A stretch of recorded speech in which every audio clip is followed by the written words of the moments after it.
할렐루야. 능력의 말씀으로 어떻게 하신다고요? 이루어 주신다고 말씀했습니다. 우리 주님을 사랑하시면 아멘 하시겠습니다.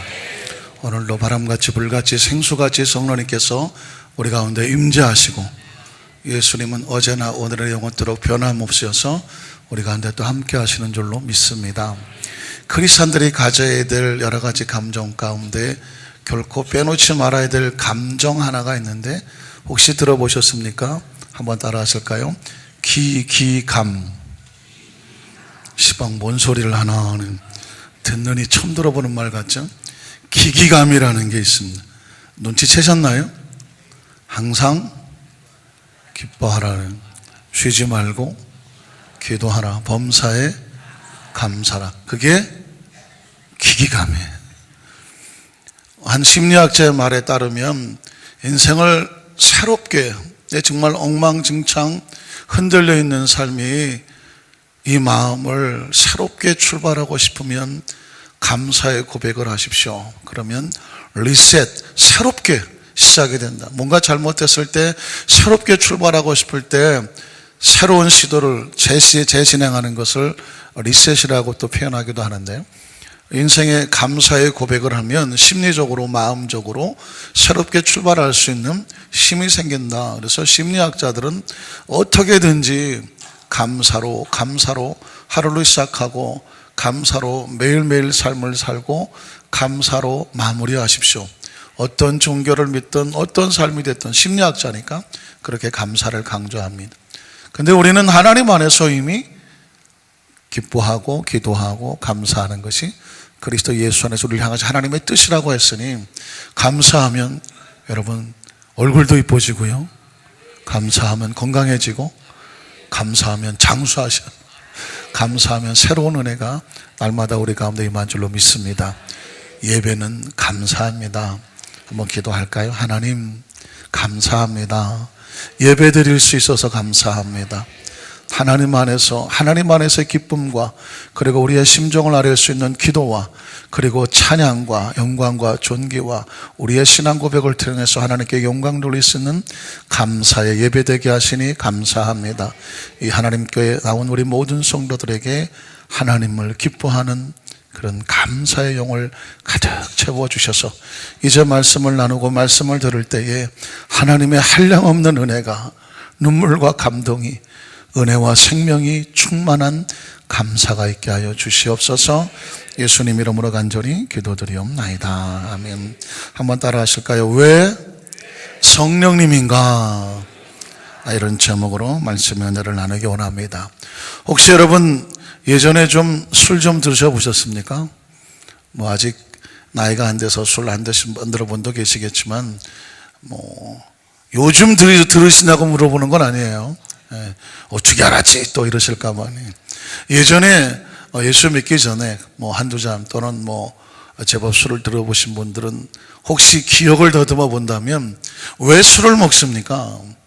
술이라고 하는 것이 긍정적인 차원도 있고 부정적인 차원도 있습니다.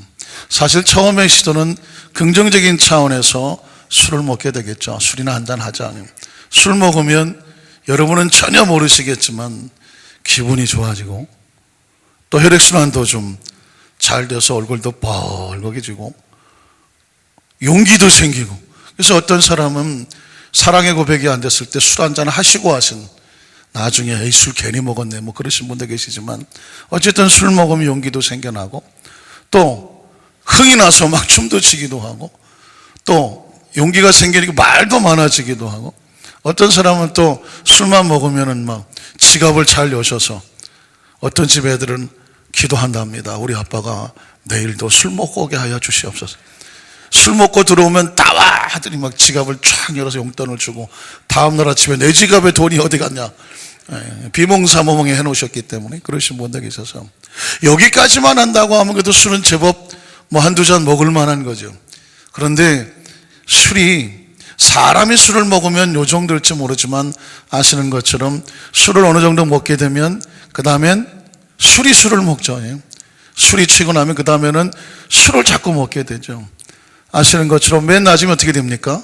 술이 사람을 먹게 되면 이쯤 되면 이제 망자가 돌아오기 시작하죠. 고주 망태가 되는 엉망진창입니다. 그래서 뭐 비이성적으로 막 이성을 잃어버리고 괜히 모르는 사람하고 시비도 걸고 수목도 쓰고 뭐 소리도 지르고 길거리에 나자빠져서 그냥 개처럼 하고 다녀도 자신이 무슨 짓을 하고 있는지 모르고.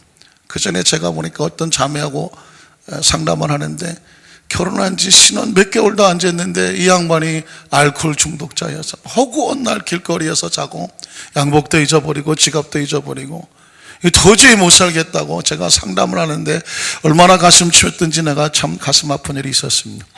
그렇죠. 술 먹고 나중에는요 음주운전을 하게 되면 이제는 급기야 살인행위까지 되는 겁니다. 그래서 왜 술을 먹지 말아야 되냐면 처음에 시도는 좋으나 통제가 되지 아니하고 결국은 고주망태, 엉망진창, 폐가 망신할 수가 있기 때문에 술이라고 하는 것이 시도는 좋으나 절대로 손에 입에 대지 말라. 왜 술 얘기를 하냐면 성경에 보니까 에베소 5장 18절에 성령의 충만함이라는 얘기를 하면서 술 취하지 말라라고 하는 비유를 대고 있습니다. 들어보셨습니까? 같이 읽어볼까요? 술 취하지 말라. 이는 뭐한 것이라? 방탕하게 되는 것이에요. 그래서 오직 무엇으로 충만함을 받아야 되느냐? 성령으로 충만함을 받으라고 말했습니다. 사실 술 취한다는 것은 인간의 삶 속에 있는 모든 유혹이라든가 탐욕이라든가 욕심을 한꺼번에 묶어놓은 것과 같습니다. 모든 욕심도 술을 한 잔 먹는 것처럼 처음에는 상당히 달콤하거든요. 유혹이 그렇고 욕심이 그렇습니다. 탐욕이 굉장히 괜찮을 것 같이 출발했지만 결국은 망탕해지고 망할 수밖에 없다는 것입니다. 왜 그러면 하나님께서는 우리에게 성령의 충만함을 받으라고 말씀하셨을까요? 여러 가지 이유 가운데 하나는 뭐냐면 하나님 아버지께서 우리에게 성령의 충만함을 받으라고 명령하시고 또 주시겠다고 약속하셨기 때문에 그렇습니다. 우린 첫 번째로 우리가 절대로 잊지 말아야 될 인간의 존재적인 본질 하나가 있는데 인간은 창조를 할 때에 하나님이 창조하실 때에 하나님의 생기라고 하는 것, 다른 말로 바꾸면 하나님의 영이 들어와서 비로소 창조가 완성되기 때문에 그렇습니다. 한번 따라 하실까요? 인간의 창조는 흙으로만 지어지는 것이 아니라 하나님의 생기, 하나님의 영이 들어와야 비로소 완성되기 때문이다. 여러분, 그래야 인간이기 때문입니다. 여러분, 성경에 보면 창세기 2장 7절에 보면 인간의 존재적인 본질이 무엇인지를 창조의 모습을 통해서 말씀하고 있는데 야훼 하나님, 창조주 하나님이죠. 만물의 주인이 되시는 그 하나님께서 땅에 무엇으로? 흙으로 사람을 지었습니다. 그러니까 육체는 무엇으로 지어졌나요? 흙으로 지어졌어. 이건 부인할 수가 없는 게 사람이 땅에서 세상을 떠나게 되면 그 영혼이 떠나가면 모든 육체는 다 어디로 갔어요? 흙으로 갔습니다. 흔적 없이 흙으로 사라지게 됩니다. 그래서 흙으로 지어졌다는 것이 우리는 뭐 증명할 필요도 없어요. 그러나 육체만 가지고 흙으로 지어진 육체만 가지고 사람이라고 말할 수 있을까요? 그럴 수 없습니다. 왜냐하면 인간은 흙으로 사람을 지으셨지만 하나님께서 무엇을? 생기라는, 여러분이 생기라는 단어가 굉장히 중요한 겁니다. 생기는 생명의 기운이라고 말할 수가 있는데 그러나 이것은 다른 말로 바꾸면 영이라고 하는 단어입니다. 의미가 많아요. 여러분, 제가 누누이 말씀을 드렸지만 히브리어로는 루하우라고 하는, 발음이 그냥 하는, 이게 좀 강하게 들어가는데 루하우라고 말하고 헬라 언어에 보면 푸뉴마라고 말씀을 했다고 그랬습니다. 이 단어는 모두 다 무엇을 가리키냐면 하나님의 성령을 가리키는 거예요. 그러니까 인간은 흙으로 육체를 가졌지만 하나님으로부터 뭐가 나와야 돼요? 하나님의 호흡이 나와야 되고 하나님의 숨결이 나와야 되고 하나님의 영이 나와야 되는데 이걸 한마디로 합쳐서 생기라고 말하는 것입니다. 그래서 흙인 육체와 생긴 영적인 존재인 생기, 하나님의 영이 그 코 속에 불어 들어와서 하나가 되어들 때 비로소 사람이 뭐가 될까요? 살아있는 영적인 존재가 된다는 것입니다. 굉장히 중요한 거예요. 인간의 존재적인 본질을 가지고 얼마나 많은 철학자들과 또 뭐 여러 가지 인류학자들과 의학적으로, 과학적으로, 생물학적으로 많은 접근을 하지만 인간의 존재 자체는 이처럼 육체를 가졌지만 육체만 가지고 인간일 수가 없어요. 하나님의 영이 들어와서 비로소 하나님의 형상과 모양을 가지고 하나님과 교통교제하는 삶이 될 때 인간이라고 말할 수 있게 되는 것입니다. 그러니까 이 영이 떠나면 인간이 될 수가 없죠. 온전한 의미에서 인간이 될 수가 없는 겁니다. 여러분 혹시 가끔 가다가 아무리 뭘 먹었는데도 속이 좀 허전하고 뭔가 자꾸 먹고 싶을 때가 있고 그러지 않습니까? 저 집 사람이 이마트에 가서 치즈 스틱을 하나 사왔어요. 이런 걸 한번 사봤습니다. 그게 뭐냐고 물었더니 가게 주인이 속이 좀 허전하고 뭔가가 땡길 때는 치즈 스틱을 드시오. 그래서 그걸 먹으니까 배가 좀 뭔가 먹고 싶은데 그 허전할 때 그걸 먹었더니 배가 좀 든든해졌다고 하더라고요. 그래서 그걸 한번 드셔보시겠냐고 그래서 나는 속이 허전한 적이 없기 때문에 나나 먹는데 치즈를 별로 제가 좋아하지를 잘 않아요. 그래서 선뜻 땡기진 않는데 그 말이 또 조금 그래? 한번 먹어볼까? 그래서 하나를 먹어봤더니 제법 괜찮긴 하더라고요. 그러나 여러분 배가 좀 든든하다고 해서 인간이 행복할까요? 잠시 행복하긴 하지만 가슴이 허전한 사람들이 있어요. 마음이 허전한 사람은 배가 아무리 든든해도 이 가슴이 허전하면 인간의 삶이 행복하지 않습니다. 늘 우울하고 불안할 수가 있습니다. 이 속이 허전한 사람뿐만 아니라 가슴이 허전한 사람은 뭐냐면 정서적으로 인정받지 못하고 환영받지 못하고 뭔가 어디서 받아들여지지 못하고 그 마음에 뭔가가 아픔이 있고 상처가 있고 채워지지 아니하면 나이에 상관없이 눈물이 나고 상하고 힘들어지는. 여러분 중년에 노년에 정말 조심할 것은 뭐냐면 생활이 불편하지 않아요. 뭐 사회적인 위치나 여러 가지 이렇게 썩 불편하지 않은데 가슴이 허전해. 마치 뻥 뚫린 것처럼. 이건 뭐냐면 어떤 사랑이라든가 어떤 배려라든가 인정함이라든가 그 정서적으로 채워지는 것이 없을 때 인간은 슬픈 거거든요. 그래서 인간이란 뭐냐, 먹는 것만 잘 먹어서 행복하지 않아요. 정서적으로 사랑받고 배려받고 인정을 받고 좋은 음악과 영화와 글과 시와 그런 정서적인 것들도 교류가 되고 채워져야 비로소 마음이 안정이 된다고 하거든요. 그러나 좀 더 자세히 물을게요. 그렇다고 할지라도 인간은 안타깝지만 왠지 허전함을 감출 수가 없습니다. 왜 그럴까요? 하나님의 생기에 영이 들어와서 채워져야 될 이 영적인 부분에 하나님의 성령께서 좌정하지 않으시면, 성령이 들어오지 아니하면 절대로 인간의 마음은 잠시는 모르겠지만 절대로 계속 평안하지가 않아요.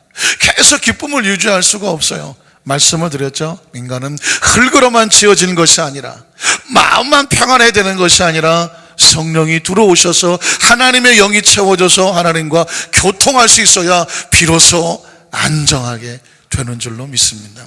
인간은 하나님과의 관계가 안정이 돼야 돼요. 그래야 평안해요.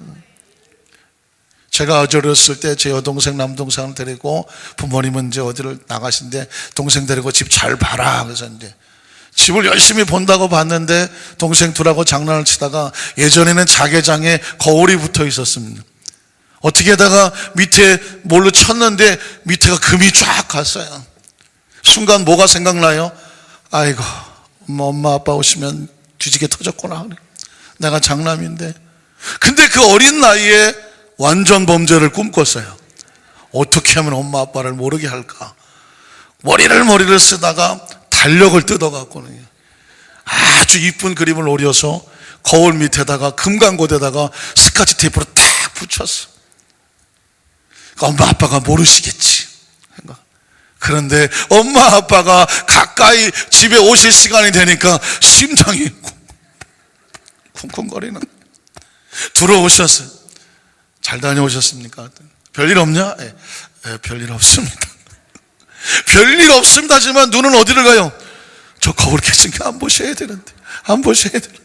그런데 여러분 딱 들어오면 모르겠습니까? 멀쩡한 거울에 웬 그림이 하나 붙어 있으니까 이건 뭐냐 하고 뜯어보니까 그냥 금이 쫙 갔잖아요. 그때 제가 세월이 얼마나 오래 걸렸습니까? 그런데 제 마음속에 뭔가 잘못을 저질러 놓으니까 그 겉으로는 아무런 달라지는 게 없는데 부모님과의 관계가 힘들어지더라고요. 안정되지는 않더라고요.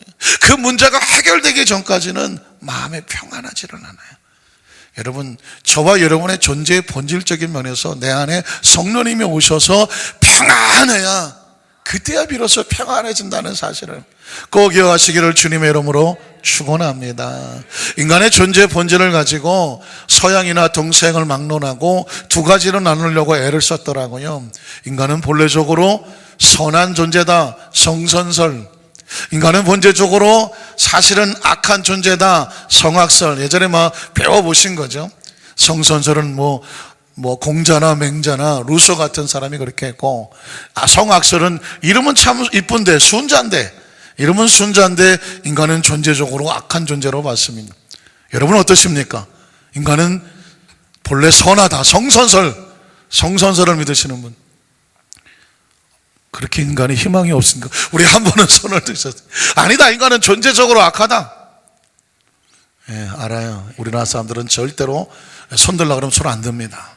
그래서 오늘 날짜가 5월 30일이니까 31번 이렇게 해야 그냥 들죠. 왜 두 손을 못 드냐면 인간은 본질적으로 선하지도 않고 인간은 본질적으로 그렇다고 악하지도 않아요. 왜냐하면 인간이 선하고 악한 것은 다른 데 있지 않습니다. 그 속에 어떤 영이 들어와서 자리를 잡느냐에 따라서 오늘 선한 사람도 내일 악해질 수 있는 것이고, 오늘 악한 것 같은 사람도 내일은 선해질 수가 있어요. 왜 그렇다고요? 그 사람이 지금 어떤 생각을 품느냐에 따라서 그 겉으로 드러난 선악의 행동이 달라지게 되는데, 그 생각의 본질은 어디서 오냐면 영으로부터 오는 것입니다. 왜 성령 충만이냐고요? 하나님께서 성령이 충만하는 걸 우리에게 부어주셨을 때는 성령에 따라 선한 생각이 나오면 착해지고 거룩해지는 거예요. 그런데 우리 속에 잘못해서 악한 영이 들어오고 악한 생각을 하게 되면 나도 모르게 악한 짓을 하게 되고 악한 말을 하게 되면 그 결과가 악해질 수밖에 없는 것입니다. 여러분, 창세기 3장에 아담과 하와가 본래 선하고 악한 것이 아니었습니다. 성경에 따라 보면 하나님의 말씀을 따르니까 선하게 행동을 하더라고요. 거룩한 성령의 통제를 받으니까. 그러나 악한 영의 통제를 받고 유혹에 넘어가니까 자신이 하는 행동이 하나님의 말씀을 거스리는 악한 자가 되더라는 것입니다. 이것 하나만 보더라도 우리는 성령이 우리 속에 반드시 오셔서 우리를 거룩하고 성결하고 의롭고 정결하게 이끌어 주시는, 그래서 우리는 반드시 성령의 충만함이 필요하다는 사실을 기억하시기를 주님의 이름으로 축원합니다. 두 번째로 알아야 될 것은, 인간은 그래서 범죄하면 하나님과 단절되고 성령이 떠나실 수밖에 없는 것을 아셔야 돼요. 한번 따라 하실까요? 인간이 범죄하면 하나님의 영과 단절되게 되어 있습니다. 여러분, 아주 무서운 단어입니다. 이 죄라고 하는 것이 얼마나 무서우냐면 하나님과의 관계를 단절시켜버린 것입니다. 아까 제가 말씀드렸죠. 창세기장 15절 17절에 보면 아담과 하와가 하나님 말씀을 잘 지켜서 관계가 올바르셨을 때 그들의 삶은 행복했습니다. 야훼 하나님이 그 사람을 이끌어 에덴 동산에 두어 그것을 경작하며 지키게 하시고, 야훼 하나님이 그 사람에게 명하여 이르시되 동산 각종 나무의 열매는 내가 임의로 먹되 선악을 알게 하는 나무의 열매는 먹지 말라. 내가 먹는 날은 반드시 죽으리라 하시더니, 하나님과 올바른 관계고 말씀을 지켰으니 성령이 함께 하시고 그 마음은 평안하고 그 삶의 모든 것을 누릴 수밖에 없게 되는 거죠. 마귀는 뭐 하는 존재일까? 사탄은 뭐 하는 존재일까? 귀신은 우리 삶 가운데 들어와서 어떤 일을 할까?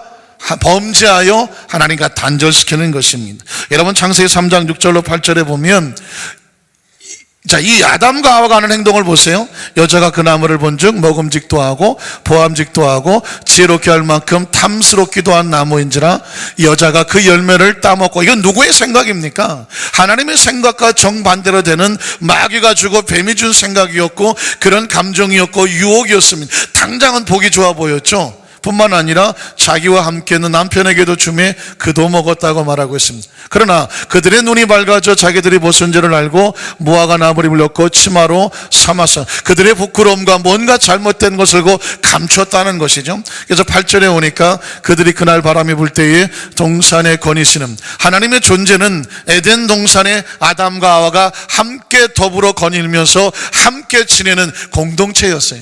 그런데 하나님의 소리를 듣고 아담과 하와 그의 아내가 야훼 하나님 낯을 어떻게 합니까? 피하게 된 거예요. 이게 뭐냐면 단절된 것입니다. 피하여 동산 나무 사이에 숨었다고 했습니다. 왜 숨었습니까? 단절됐기 때문에 숨는 것입니다. 단절되면 어떤 일이 벌어지게 되는지 아십니까? 그 모든 것을 상실해버리죠. 창세기 3장 22절로 24절에 보면 야훼 하나님이 이르시되 보라, 이 사람이 선악을 아는 일에 우리 중 하나같이 되었으니 그가 그의 손을 들어 생명나무 열매도 따먹고 영생할까 하노라 하시고, 23절에 보면 야훼 하나님이 에덴 동산에서, 성경 속에서 가장 비참한 단어, 가장 비참한 표현, 가장 비참한 시츄에이션, 상황, 그게 뭐예요? 에덴에서 하나님이 아담과 하와를 어떻게 해요? 내보냈다는 얘기는 뭐냐면 에덴 동산과 분리됐다는 것입니다. 여러분, 분리라는 단어가요 두 가지 의미가 있어요. 거룩한 의미에서 분리가, 카데시라는 표현을 쓰는데 뭐냐면, 거룩이란 뭐냐면 세상에서 나와서 구별된 존재를 거룩한 존재라고 말하는데, 교회를 에클레시아라는 표현을 쓰고 성도라고 말해요. 성도가 뭐예요? 거룩한 무리. 신자가 뭐예요? 믿는 사람이라고 말하거든요. 크리스찬이 뭐예요? 그리스도를 닮아가는 사람인데, 이 사람들을 왜 성도라고 부르냐면 세상에서 구별됐습니다. 오늘 여러분 주일이잖아요. 주님의 날입니다. 이 주님의 날에 여러분이 각자 세상에서 여러분의 시간을 쓰지 아니하고 구별되어 하나님 앞에 나왔습니다. 이게 뭐냐면 성도들이죠. 성도들. 이 날이 구별되고 이 시간이 구별되고 장소가 구별된 거예요. 그래서 거룩한 것이 뭐냐면 세상에서 구별된 존재를 거룩하다고 말해요. 그런데 이 구별되고 분리되는 것이 또 다른 단어가 있는데 바로 죽음이라고 하는 단어입니다. 죽음이라는 건 뭐냐면 영과 혼이 분리되는 거거든요. 죽으면 다 영혼이 떠나셨다, 돌아가셨다, 뭐 별세하셨다, 운명하셨다. 죽음이란 뭐냐면 영혼이 육체와 분리되는 거거든요. 그런데 가장 무서운 분리가 뭐냐면 하나님과 분리되는 것입니다. 아담과 하와가 안타깝게도 하나님의 성령, 하나님의 영의 말씀이 아닌 그 마귀의 유혹을 받아서 자신의 말씀을 거스리는 순간, 다른 말로 바꾸면 죄라고 말하죠. 죄가 그 속에 들어오는 순간 하나님과 뭐가 돼요? 분리가 되죠. 하나님과 분리되니까 에덴 동산의 축복과도 뭐가 되더라? 분리가 되죠. 죄는 하나님 쓴 모든 것과 뭐 시킨다? 분리시키는 겁니다. 여러분, 그래서 창세기 3장 22절에 보면 아까 그 말씀이셨죠? 그 동산에서 내보내어 그의 근원이 된 땅을 갈게 하시니라. 24절이 똑같은 말이 있어요. 이같이 하나님이 그 사람을 이번에는 어떻게 내보내요? 쫓아내시고. 성경을 읽다가 정말 가슴을 치면서 눈물이 나고 가슴 아픈 게 뭐냐면 이런 단어예요. 하나님이 그를 쫓아내실 수밖에 없었어요. 왜? 하나님과 분리되는 순간 그 모든 것을 상실하는 것. 죄는 뭐를 만드냐면 하나님과 분리시켜요. 하나님의 영과 분리시켜요. 에덴 동산과 분리시켜요. 하나님의 생명을 분리시켜요. 그래서 말하기를 범죄한 영혼은 죽으리라고 말했어요. 분리되리라고 말했습니다. 그래서 그리스도인들이 가장 무서워야 되는 게 뭐냐면 하나님과 분리되는 거예요. 하나님의 거룩한 영과 분리되는 것입니다. 인간은 하나님으로부터 지어졌기 때문에 하나님과 분리되면 살겠습니까? 못 살겠습니까? 못 사는 거죠. 여러분은 혹시 누구를 위하여 종은 울리나, 어디서 많이 들어보신 소설의 제목인데 누가 썼나요? 해밍웨이가 썼습니다. 그 영화도 나왔거든요. 제가 학생 때 본 영화 같은데 그 영화에 보면 참 굉장히 낭만적인 장면이 하나 나옵니다. 주인공이 기억은 어떤 배우인지 잘 기억이 안 나요. 무조건 잘생겨서 하여튼 간에. 잘생겼다는 단어가 잘 이해가 안 되면 오늘 스크린에 떠오르시는 분을 보면 속이 좀 거북하십니까? 굉장히 잘생겼어. 그 여주인공도 이뻤겠죠. 그 파리 레지스탕스 중에 한 여성이었는데 마리안가 뭐 그랬던 것 같아요. 그런데 두 사람이 서로 좋아하게 됐어요. 그래서 여주인공과 이 남자 주인공이 둘이 키스를 하게 됐어요. 그래서 남자 주인공, 여자 주인공을 가까이 당겼어요. 그랬더니 이 소설의 아주 재밌는 장면 중에 하나가 뭐냐면 이 여주인공이 남자 주인공의 눈을 똑바로 쳐다보면서 키스할 때 코는 어떻게 해요? 그래서 그러니까 이분은, 이 여자 주인공은 한 번도 남자와 키스를 해본 적이 없어요. 그런데 이 서양 사람들이 워낙 코가 또 이따시만이 크잖아. 자기 코도 크더만 이렇게. 그러니까 둘이 키스를 할 때 코는 어떻게 하느냐고 물었어요. 그랬더니 남자 주인공이 어떻게 말할게요? 옆으로 하면 된다고. 그때 장면이 제 머릿속에 남아있는데 그 소설을 쓴 해밍웨이가 그 정도로 낭만적이었어요. 그래서 돈도 많이 벌고 뭐 유명한 소설을 많이 쓴 유명한 소설가죠. 그래서 그는 또 그 많은 부를 가지고 엽청으로 사냥도 하면서 그런 취미도 가졌는데 아시는 것처럼 이 사람은 어떻게 죽었을까요? 부도 있고 명예도 있고 하고 싶은 걸 마음대로 할 수 있는 사람이었는데 그 사람은 그 엽청, 사냥하던 엽청으로 자기 머리를 쏴서 자살을 해버렸어요. 그 뭐가 아쉬워 자살했을까요? 그런데 그 사람이 남겼던 걸 제가 여러 번 소개를 했습니다. 그 사람이 썼던 글 가운데 이런 표현이 있습니다. 나는 전류가 끊어지고 필라멘트가 끊어진 전구처럼 고독하다고 했어요. 고독하다. 그 말이 너무 멋있게 생각했는데 지금 생각해보니까 그가 왜 그 모든 것을 가지고 있는데 스스로 머리에 총을 쏘 자살할 수밖에 없었을까? 그는 고독했어요. 왜 고독했느냐? 전류가 끊어졌어요. 그리고 필라멘트가 끊어졌어요. 여러분, 전구따마의 생명은 전류가 흘러야 되는 거거든요. 전류의 공급이 끊어지니까 더 이상 전구따마가 빛을 발할 수가 없어요. 고독하게 버려진 것 같아요. 그 허무감을 이기지 못하고 그는 스스로 자살을 했습니다. 여러분, 인간은 무언가의 공급이 있어야 되는 거예요. 아무리 배는 잘 먹으면 되는 거고 마음은 어떤 정서적으로 충족을 받으면 돼요. 그러나 인간의 존재 자체는 하나님으로부터 거룩한 성령의 충전이 있어야 돼요. 우리 영은 뭐 치즈 먹고 못 살고 부대찌개 먹고 못 살아요. 영은 소설 먹고 못 살고 뮤지컬 듣고 무슨 어떤 이런 것만 가지고 못 살아요. 우리 영은 하나님의 말씀을 통해서 오시는 성령의 충만함이 있어야 사는 거예요. 믿으십니까? 여러분, 신명기 8장 3절에 사람은 떡으로만 사는 게 아니다. 하나님 위해서 나오는 말씀으로 살아와야 돼. 여의도 순복음 안산교회는 뭐 하는 교회냐면 바로 이 성령의 충만함이 충전되는 교회예요. 성령의 충만함이 충전이 됩니다. 기도하는 가운데 성령님께서 우리를 채워주시고, 찬양하는 가운데 성령이 채워주시고, 말씀을 묵상하는데 성령이 채워주시고, 예배 가운데 성령이 충전되는 거예요. 왜 여의도 순복음 안산교회인가? 이 땅에 무수히 많은 교회들이 있는데요, 하나님 앞에 엎드려서 하나님, 우리 교회가 어떤 역할을 감당해야 될까요? 이 예배에 참석하는 모든 성도들에게 하늘로 엎드리는 성령의 충만함을 채워주라는 것입니다. 그래서 성령인 거예요. 여러분, 그래서 세 번째로 하나님 아버지께서 성령을 부어주셔야 우리의 삶이 치유가 되고요, 회복이 되고요, 능력이 임하고 생명의 역사가 나타나게 되는 줄로 믿습니다. 에스겔서 37장이라고 하면 여러분 혹시 머릿속에, 저는 그런 걸 참 좋아하는데요, 성경 몇 장엔 어떤 내용이 있을까 이렇게 큰 장면을 기다려보는 게, 그려보는 건데, 에스겔서 37장 하면 마른 해골의 골짜기가, 에스골 골짜기라는 곳에 마른 뼈다구들이 막 있는 곳이에요. 죽음과 사망과 절망을 상징하는 곳이죠. 그런데 이곳에 살아나는 역사가 나타나요. 근데 그것을 살리는 역사가 뭐냐면 아까 우리 속에 들어왔던 생기라는 단어가 나옵니다. 여러분 잘 아시는 내용이겠지만 성경을 같이 한번 읽어볼 때에 이런 절망인 곳에 하나님의 생기가 들어와서 어떤 일을 만드는지, 성경을 같이 읽기만 해도 성경은 하나님의 성령께서 감동하신 것이라 성경을 잘 읽기만 해도 성령의 채워짐이 있습니다. 같이 한번 읽어볼까요? 에스겔 37장 1절로 6절을 보면 생기가 들어가야 산다라는 메시지가 있습니다. 야훼께서 권능으로 내게 임재하시고 그의 영이에요.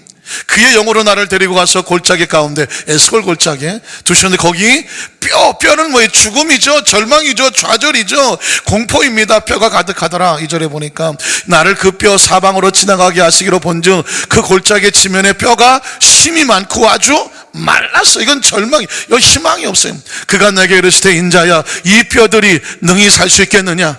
너의 삶 가운데, 가정 가운데, 모든 삶의 현장 가운데 희망이 있겠느냐? 생명이 있겠느냐? 치유가 있겠느냐? 능력이 있겠느냐고 묻는 거는 마찬가지죠. 그래서 내가 대답하되 주 야훼여 주께서, 나는 모르겠다는 거죠. 4절에 보니까 곧 내게 이르시되 너는 이 모든 뼈에게 대언하여 대신하여 말씀하여 이르기를 너희 마른 뼈들아 야훼의 말씀을 들을지어다. 5절에 보면 주 야훼께서 이 뼈들에게 이같이 말씀하시기를 내가 생기를 너희에게 들어가게 하리니 너희가 살아나리라.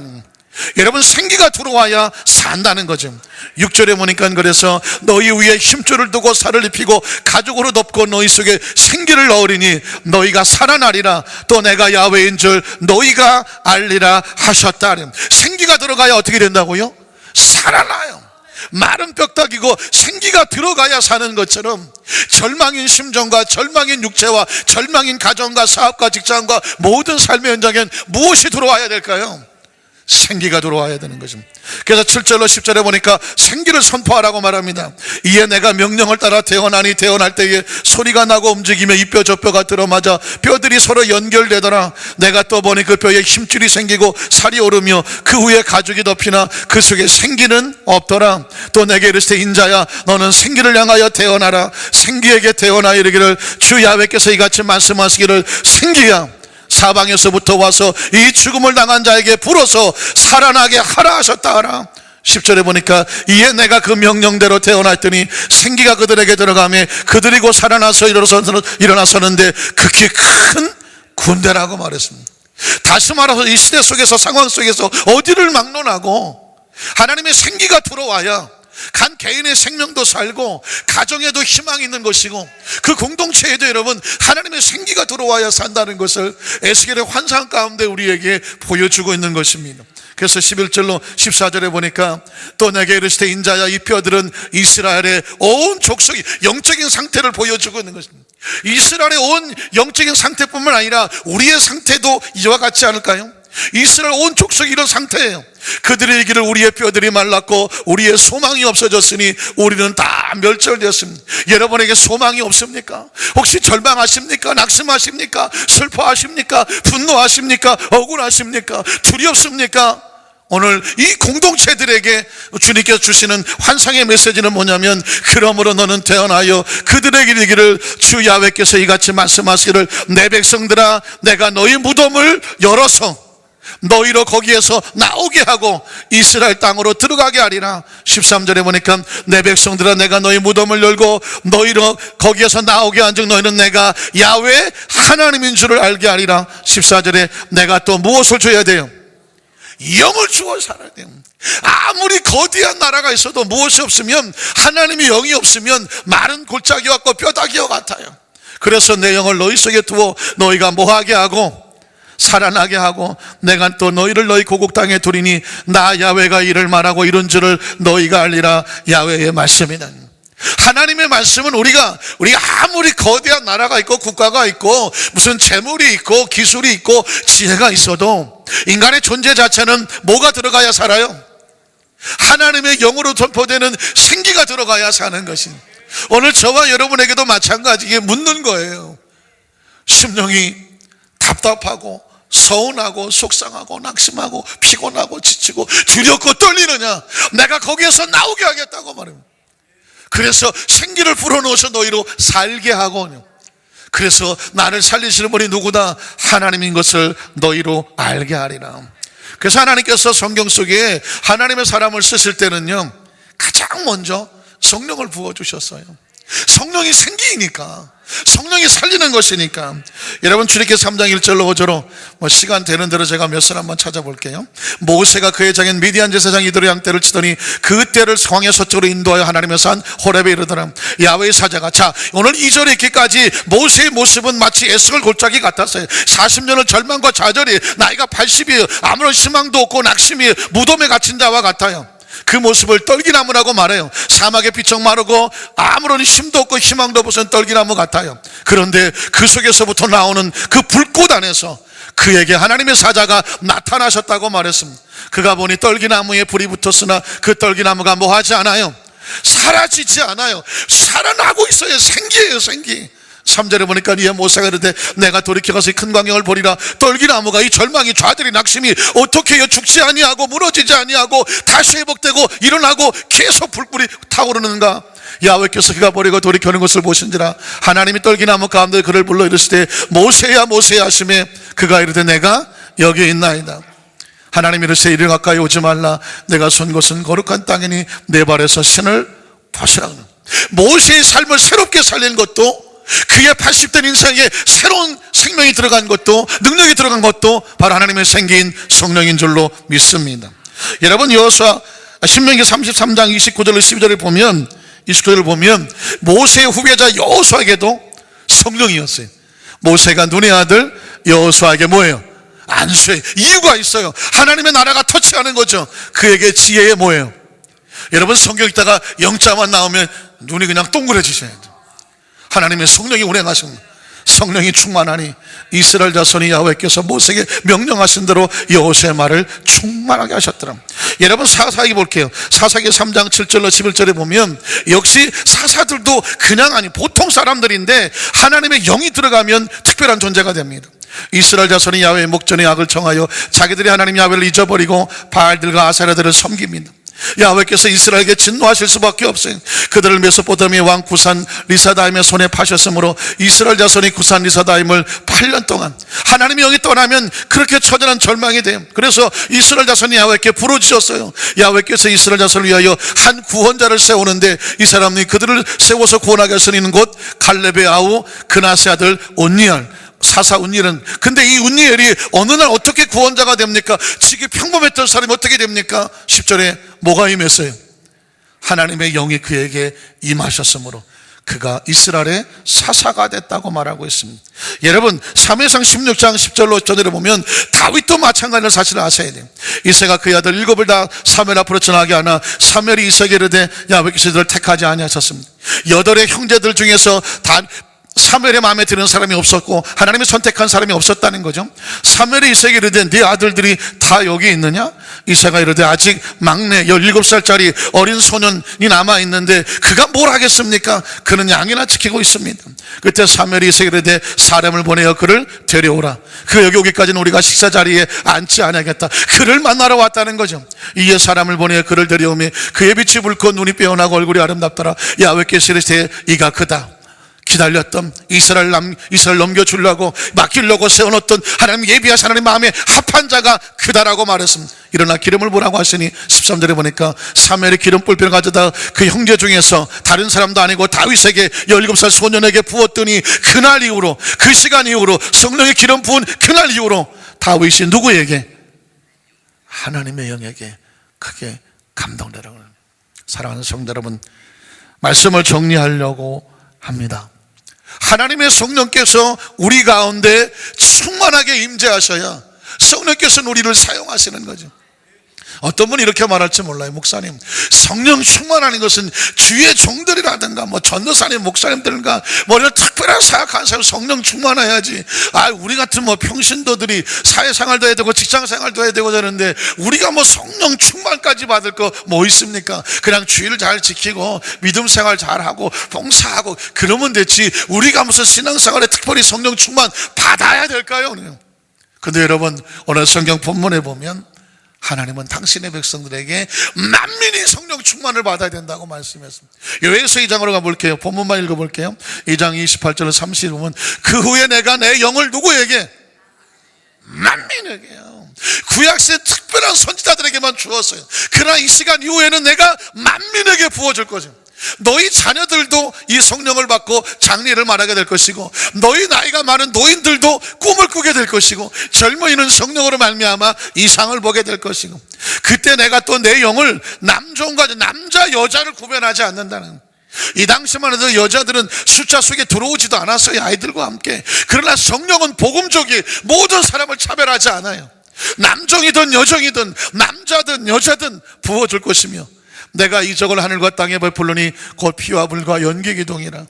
야외 그거 두려운 날이 이르기 전에 해가 어두워지고 날이 핏빛같이 변하려니와. 누구든지 야외 이름을 부르는 자, 누구든지가 중요합니다. 하나님의 거룩한 영으로 충만함을 받고 하나님 높이는, 하나님 이름을 부를 수 있는 모든 사람은 구원 얻을 것이니, 이는 나 야외 말대로 시온산과 예루살렘에서 피할 자가 있을 것이며 남은 자 중에 나 야외의 부름을 받을 자가 있을 것임이라.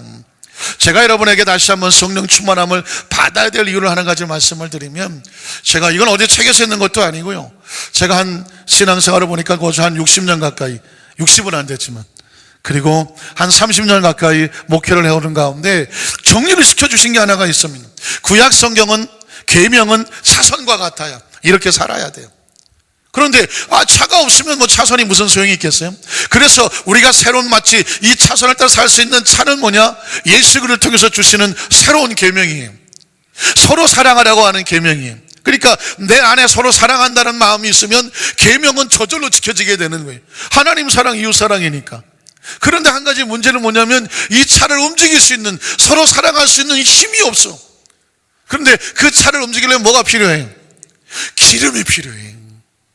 서로 사랑할 수 있는 차는 밀어서 가는 게 아니에요. 기름이 들어가야 가는 거거든. 마찬가지로 우리의 신앙생활은 구약 10계명도 알고 서로 사랑 3계명도 알아요. 그런데 이걸 할 수 있는 힘이 필요해. 그 힘이 뭐예요? 성령 충만함이에요. 다시 말해서 벤츠도 있고 무슨 트럭도 있고 10톤도 있고 뭐 비행기도 있고 티코도 있고 차 종은 많아. 그러나 똑같이 뭐가 있어야 돼? 기름이 있어야 돼. 그러니까 우리 모든 크리스천은 누구를 막론하고 성령의 충만함을 받아야 돼. 그래야 3계명도 지키고 10계명도 지키고 하나님의 말씀 안에서 주시는 축복도 누릴 수 있게 되는 줄로 믿습니다. 여러분, 성령 축복은 정상적인 인간의 상태예요. 특별한 사람만 받는 능력의 어떤 특별한 사건이 아닙니다. 모든 사람이 성령 충만 받아야 정상이고, 성령 충만 받아야 하나님과 올바른 관계가 되고, 성령 충만 받아야 하나님 역사가 나타나고, 그리고 하나님께서 약속하셨어요. 간절히 바라기는 날마다 성령 충만하셔서 부부간에도 성령 충만한 부부 사이, 성령 충만한 부모 자녀 사이, 성령 충만한 우리 모든 재직과 성령 되시기를 주님의 이름으로 축원합니다.